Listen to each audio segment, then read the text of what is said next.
I'm here to share a little bit of my heart. I'm not here to teach you anything, which is sometimes the expectation that we have, that we're going to hear a speaker and learn something from him.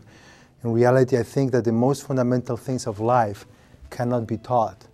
They can be discovered, and usually they are discovered within. And what that means is that we need to experience them. And when we experience them, they transform us. It's not something that we learn, it's something that touches us and transforms us and takes us to another level. And that's how we grow as human beings. And growing as human beings is probably the most important thing that we ought to do here in this planet. We all have what I call a journey of awakening. And I've definitely had mine. And it's a journey that keeps unfolding as I live on. It never stops. It's the journey of life. So what I'd like to do, if that's okay with you guys, is to share a little bit that journey of my awakening. We can all look back at those things that have touched us in our lives and has allowed us to grow and to be transformed and to really connect to that which we truly are, to our true essence, our authentic self.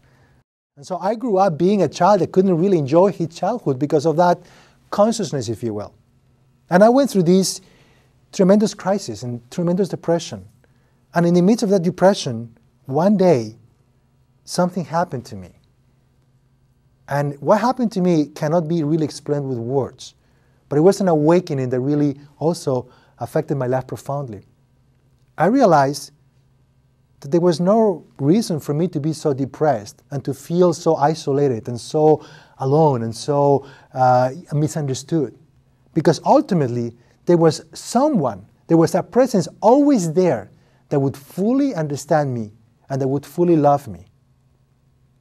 And that presence was myself. I discovered myself with capital M. I discovered that part of self that transcends our thoughts, our emotions, our feelings. And I discovered that that part of self, the authentic self, that which we can call God, that which we can call divine essence, that which we can call soul, was there present for me to love me unconditionally all the time. And I felt it so much so that from that moment on, I would talk to myself. So whenever I would be suffering, whenever I would have this depression or whatever, I would say, it's okay, I love you. You're okay. And I would pet myself, I would touch myself, and sometimes I would even kiss myself. It's okay, I love you unconditionally, you're okay, you're good.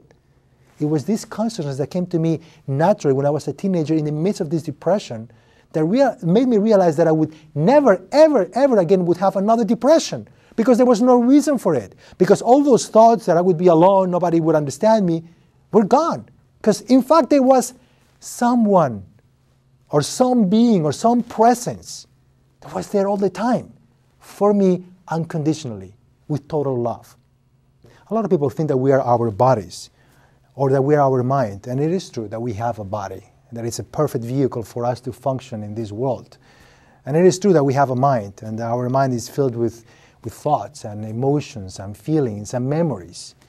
But that's not who we are. Who we are is really something different. It's an energy that is within. It's that energy, sacred energy that we can call divine essence or universal energy of unconditional love. It's that energy that really makes us all one. And that was really my path, work for world peace.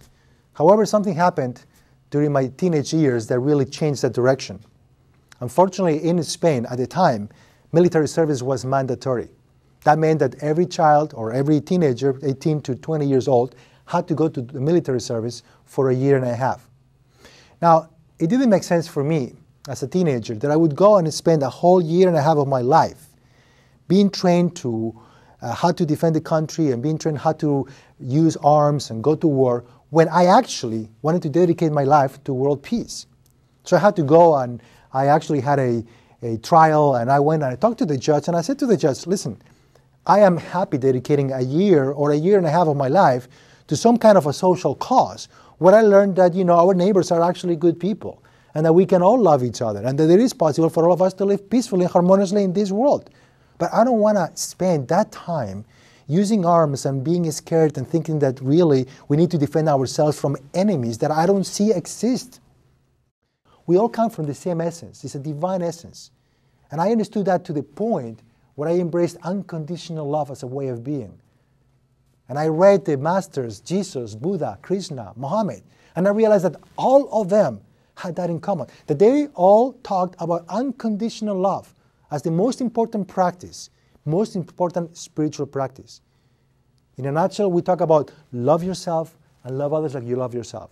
We don't talk about loving your friends or loving your family or loving the people that you like. We talk about loving everyone. Now, loving everyone doesn't mean that you have to condone somebody's actions. It doesn't mean that you have to agree with somebody's opinions. It just means that you are aware that in essence we are all the same. And you recognize that humanity, you recognize that divine essence in every single human being. And from that point on, I basically become an unconditional lover. That means that I can love Bush and I can love Osama bin Laden. Now, that may seem very controversial nowadays, but that is exactly the same principles, spiritual principles that were taught to us by all the spiritual masters. Loving Osama bin Laden, just as a point of reference, doesn't mean anything. Doesn't mean that I approve what he does. It really means that he does not have the power over me to make my life miserable.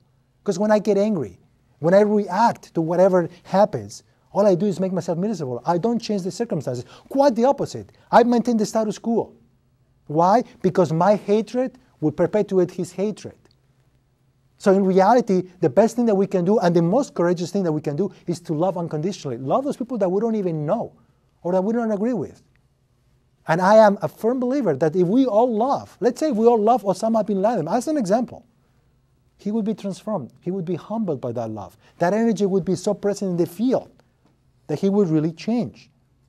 It is not through criticism and through judgment that people will change. It's through embracing them and understanding them as human beings and granting that space for that healing to occur.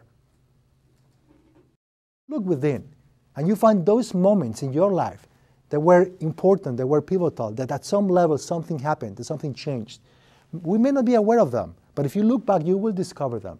Those moments that allow you to connect with your true essence, with Source, with the Spirit, with Soul, with God, with that which we truly are.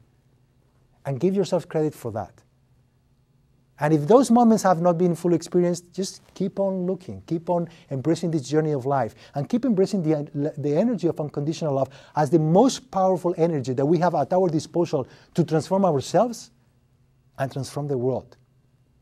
So like Gandhi said, and this is going to be the end for me today, be the change that you want to see in the world. And I'd like to take it a step further and encourage you guys to be the love that you want to see in the world.